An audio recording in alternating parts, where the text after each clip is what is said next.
28 अप्रैल 1988 को Aloha internationals की flight 243 ने हीलो इंटरनेशनल एयरपोर्ट से उड़ान भरी थी।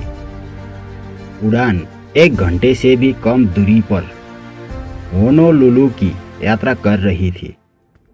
मौसम भी शानदार था और परिस्थितियां भी ठीक ठाक चल रहा था, लेकिन टेकऑफ के कुछ ही मिनटों बाद एक बड़े उछाल ने अचानक पूरी विमान को झटका दिया। बिना किसी चेतावनी के प्रथम श्रेणी को ढकने वाले छत को विस्फोट से उड़ा दिया गया। यात्री और फ्लाइट क्रू मेंबर्स घबरा गए। देखो दोस्तों, अगर आप सवार प्लेन का छत अचानक गायब हुआ तो उस टाइम आपका हालत कैसा होगा। कुछ ऐसा ही हुआ था फ्लाइट 243 के साथ। देखिए दोस्तों, क्या उन्हें बड़े नीले आकाश में खींच लिया गया? क्या वो आपातकालीन लैंडिंग कर पाएंगे? क्या वो बाकी का विमान किसी भी टाइम अलग हो जाएगा?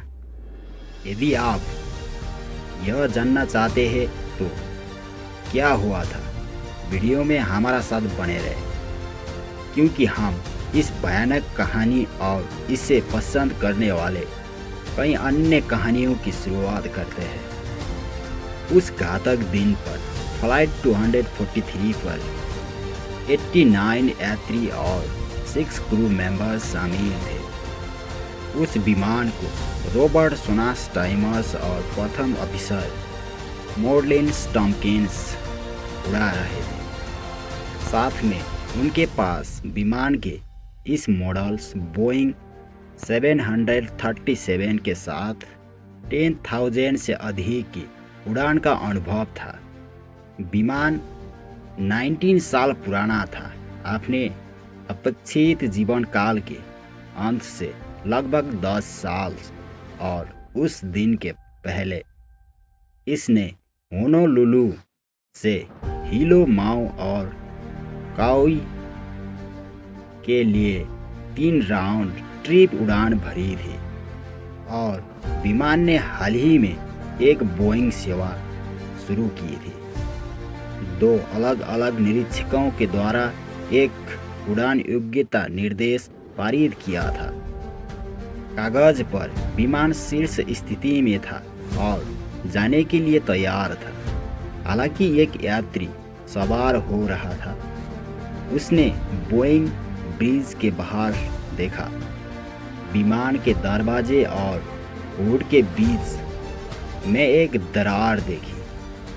उसने मान लिया कि कर्मचारियों को इसके बारे में पता होना चाहिए और इसीलिए किसी क्रू मेंबर्स और कर्मचारियों से कुछ नहीं कहा। सभी पूर्व उड़ान जांचों के बाद विमान बिना किसी घटना के उड़ान भर गया। जैसे ही पायलट ने विमान को करीब 24,000 फीट की ऊंचाई पर उड़ाना शुरू किया, तभी उन्हें इसकी आवाज़ सुनाई दी। अप्रत्याशित तेजी हवा के तेज आवाज़ के बाद एक विशाल कर्कट विस्फोट हुआ और उन्हें कॉकपिट में चारों ओर तुरंत ही इंसुलेशन जैसे मलबे के टुकड़े देखे। तभी पायलट ने मुड़कर देखा तो कॉकपिट का प्रवेश द्वार गायब था। अब वह केवल नीले आकाश को ही देख सकते थे। प्रथम श्रेणी में बाहर यात्री पूरी तरह भयभीत होकर अपनी सीट में चिपके हुए थे। उन्होंने विमान के बाह्य ओर के एक छोटे से हिस्से को अचानक से टूटते हुए देखा था, जिसके कारण कैबिन के विस्फोट तक विसंपीड़न हुआ था और 300 मील प्रति घंटे की रफ्तार से हवा को चीरता हुआ चली गए। अब विमानों में एयर सिस्टम्स होता है जो दबाव, वायु प्रवाह और तापमान को नियंत्रित करता है। एक हवाई जहाज वायुमंडल में जितना अधिक ऊपर उड़ता है उतना ही कम ऑक्सीजन होता है और वो ठंड हो जाता है। इसीलिए ये प्रणाली ये सुनिश्चित करने के लिए महत्वपूर्ण है कि यात्रियों को उनकी उड़ान में घुटन या फीज न हो जब विस्फोटक अवघटना होता है। हालांकि ये सिस्टम्स काम करना बंद कर देते हैं। यही वजह है कि यात्री विमानों पर ऑक्सीजन मास्क छत से गिर जाते हैं। फ्लाइट 243 पर विमान की छत और किनारों का 18 फुट का हिस्सा यात्रियों के सिर के ऊपर से उनके ऑक्सीजन मास्क के साथ फट गया था।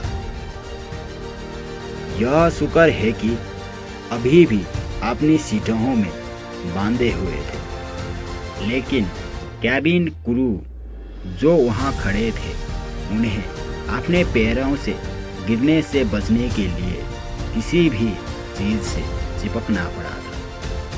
पायलटों ने अपने ऑक्सीजन मास्क यात्रियों को दान किया था। उन्हें जल्द ही एहसास हो गया कि उनके सारे नियंत्रण ढीले पड़ गए हैं। विमान कभी दायां और तो कभी बायां की ओर कर रहा था। किसी भी क्षण आसमान से गिर जाने का खतरा था।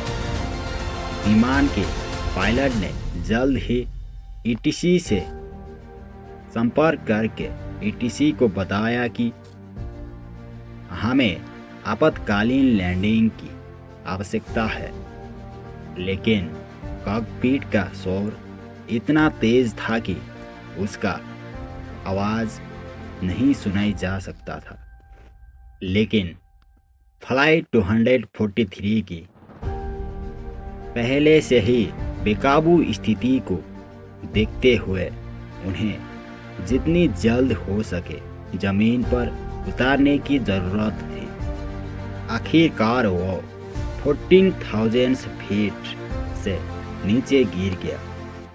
टॉमकिंस माओ के आपातकालीन चैनल्स में पहुंचने में सक्षम था और आपातकालीन लैंडिंग का अनुरोध किया। सही चिकित्सा उपकरण के साथ माओ ने काहुली एयरपोर्ट पर तुरंत शुरू कर दिया है। पायलट ने जब विमान को 10,000 फीट से नीचे किया तो कैप्टन सांस टाइमर ने हवाई यातायात नियंत्रण को की गति सीमाओं से अनुसार विमान को धीमा कर दिया। इस ऊंचाई पर वो कम से कम सांस तो ले सकते थे और धीरे धीरे विमान को रनवे की ओर मुड़ने लगे।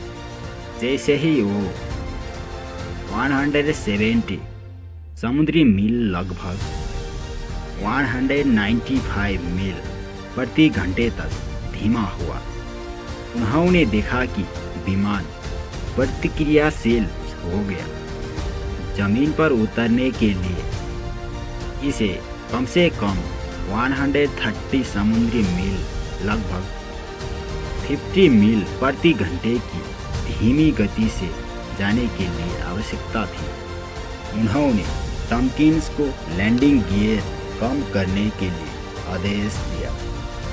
मुख्य गियर का बत्ती हरे रंग का होना चाहिए था, लेकिन ये बत्ती हरा नहीं था और नोज गियर भी नीचे नहीं था।